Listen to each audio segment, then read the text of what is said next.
Check it out, the brand new Google TV Streamer 4K. It's the newest set-top box from Google, but is it worth an upgrade? Is it worth your money? This is my full review of the brand new streaming box from Google. Check it before you wreck it. What's up, geeks? I'm Kirk, and I've got it right here, the Google TV Streamer 4K. I'm gonna give you my full review of this brand new streaming box from Google. Is it worth your money? I'll talk about the hardware, I'll talk about the software, I'll talk about the features that are new for the new Streamer 4K box that make it different than other streaming boxes. And then of course, we'll talk about what's good, what's bad, and what's ugly. And you may want to check out my full unboxing of the Streamer 4K. I've already posted that. I'll put a link in the description, or you can also check out my deep dive of setting up the Streamer 4K and the software that's on the 4K box. That's a separate video too. But let's get right into the review, and I want to start talking about the hardware itself. Let's talk about the box. First and foremost, you can see this is the new look of the box. It's no longer a dongle that goes behind your TV. It's an actual set-top box that sits like this on your entertainment center. It looks sleek, it comes in various colors, it's got a little bit of a rubber mat on the bottom that's kind of cool because it sticks to the tabletop of an entertainment center like that. And then on the back, you can see the ports. What you've got here is, we'll start right here on this side. You've got the HDMI port, you've got an Ethernet port if you want to hardwire this into your network, and then you've got a USB-C port which is designed to provide power. Right next to that, you do have a button. That's a Find Remote button. I'll talk more about that in a bit, but that's pretty awesome. What you don't have is a full-size USB slot for expandable storage or any sort of SD card slot for expandable storage. That's a bit of a bummer not to see that on a device that costs $100, some sort of expandable storage. So that's one of the things I'd really like to see on this. You may be able to use the USB-C port with a powered hub to get power to this device, but also use the hub to connect a USB storage device to this as well. I don't have a hub to test that, but I know that did work with previous Google TV devices, and so I wouldn't be surprised to see that work with the new Streamer 4K as well. Now inside of this box is the processor, and there's been a lot of talk about this. There have been reports that it's using the MediaTek 8696 processor that came out in 2022. Now, Google doesn't release those specs officially, but I can tell you I ran some diagnostics on this device itself, and I was able to confirm that is in fact the processor that's inside this box, at least according to diagnostic software. That's a processor that's 2 years old. It's similar to the processor used on the Fire Stick 4K Max, and a lot of people are saying they expected something more powerful in a box that just came out in 2024. That's $100 from Google. I think you'll have to decide for yourself if you think that's enough power for this box. I can tell you, anecdotally, testing the box out, it did not skip a beat. It played 4K video without hesitation. It streamed from Netflix without a problem. If you're looking for a device to power high-end games, maybe this isn't it, and I'll talk a little bit more about that later on in the video.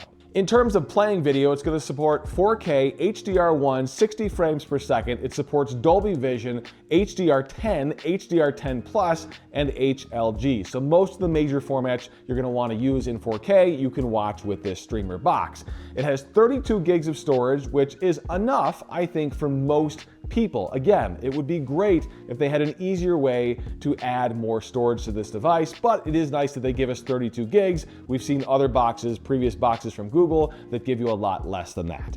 In terms of RAM, you get 4 gigs of RAM on this device, which so far in my initial testing seems like enough. Now there is Wi-Fi, of course. I showed you that Ethernet port on the back. Wi-Fi 5 is built into this. You do not get Wi-Fi 6 support, which might bother some people because really when you're talking about streaming 4K video, you want Wi-Fi 6. But it is nice to have the option to hardwire if that's an option in your home. And one of the things you definitely can't see on the outside of this that is a big deal is that both Matter and Thread is built into this. Those are new smart home protocols that make this essentially a smart home hub for your house, which is awesome to see that built into this device. So you don't need to buy a hub. As long as you use Thread or Matter devices, you can use this as your home hub, which really does help to make that $100 price point much more worth it. I do want to talk about the remote. This is the new remote with this new Streamer 4K box, and it looks a heck of a lot like the previous remote that we saw on the other Google TV boxes, but there are some differences. So first of all, you'll notice it's longer than the older remote. The older remote also had the volume buttons on the side. I kind of liked them on the side. I feel like I'm very alone in that opinion, but I thought it was a great way to get those buttons off the front of the remote. Nonetheless, Google has now moved them back to the front. You do have a customizable button on the bottom of the remote, which is very cool. Lets you jump right to the smart home features, right to an app, or really whatever you want. You can even use it as an input switching button, which is what that button was used as on the previous remote. The only other difference on the remote is the little hole on the back. That is a speaker. When you push that button on the back of the actual set-top box, it will beep this remote.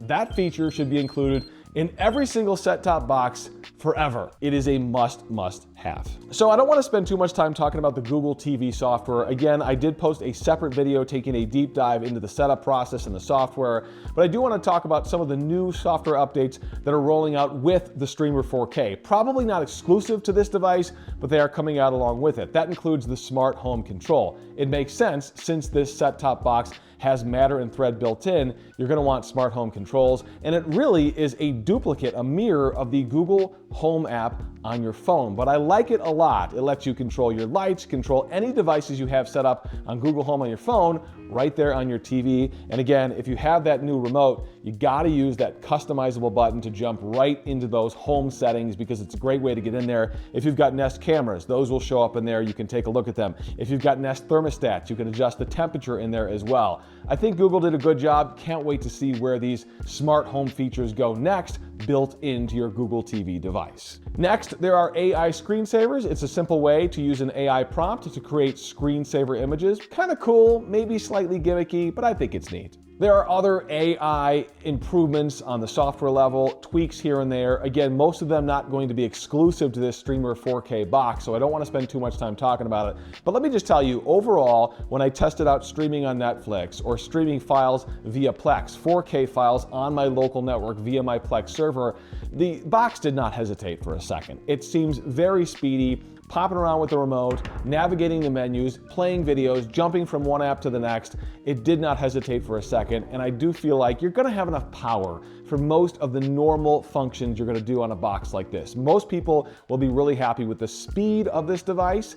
Unless you're a power user, then you might want something with a more powerful processor. I think the secret sauce of this Google TV box, I mean, first and foremost, it's made by Google. It's a nice piece of hardware. It just sort of works. It's designed for the software that Google makes by the people at Google, so it's going to be as harmonious as you can possibly get between software and hardware. But really, some of the cool features that they've added with this device, well, first of all, they've taken it out from behind the TV and they're putting it on the entertainment center. Maybe that's a size thing. Maybe that's because it has those smart home antennas in there for Thread and Matter, and they don't want that hidden behind the TV. But I do think that's a smart move. Hanging that dongle behind the TV only goes so far. You can only make those devices so big, and they've obviously stuffed more hardware in here. And so I do think the Thread and Matter built-in hub capabilities are huge. I mean, that makes it so easy to add smart home devices to your home when you've already got a hub built into your TV box. Second of all, I do love the addition of the button on the back that allows you to find your remote by pushing that button. Again, that feature should be in every single TV box for the rest of eternity because we all lose remotes, especially when they're as small as these Google remotes. Okay, so at the end of the day, is it worth an upgrade? So if you have a high-end Google TV box, the NVIDIA Shield, case in point, you're not gonna upgrade to this. Unless you need those smart home hub features, you're just not gonna upgrade to this. That box has more power than this box is going to have. If you're gaming, that's the box you want. It's got the NVIDIA Tegra chip in it. That's the one you wanna use. This just won't have that kind of gusto behind it. But otherwise, for anyone else, I think this is a great box for almost anyone because it zips through apps. It's got enough storage for most people. If you're a power user, sure, you're gonna go for something with more power like the NVIDIA Shield, but I think the rest of us will love this box. I wish they put Wi-Fi 6 in there. That's a bummer to see that. And I do wish there was an easier way to add more storage, whether it be a hard drive or a USB thumb drive or even an SD card. Kind of a bummer not to see that expandability on the back of this device. So for that reason, I would give this a 4 out of 5 stars, but I think for most people, this is an awesome option for your Google TV streaming box. Now I wanna know what you think. It's your turn, guys. Comment below. Let me know if this box is in your future, the new Google TV Streamer 4K, because I do in fact think that it's an awesome option for most people out there. Make sure you subscribe to the channel. It helps me out a lot. And of course, I've got a lot more cool tech videos coming right here on Tech It Before You Wreck It. I'm Kirk.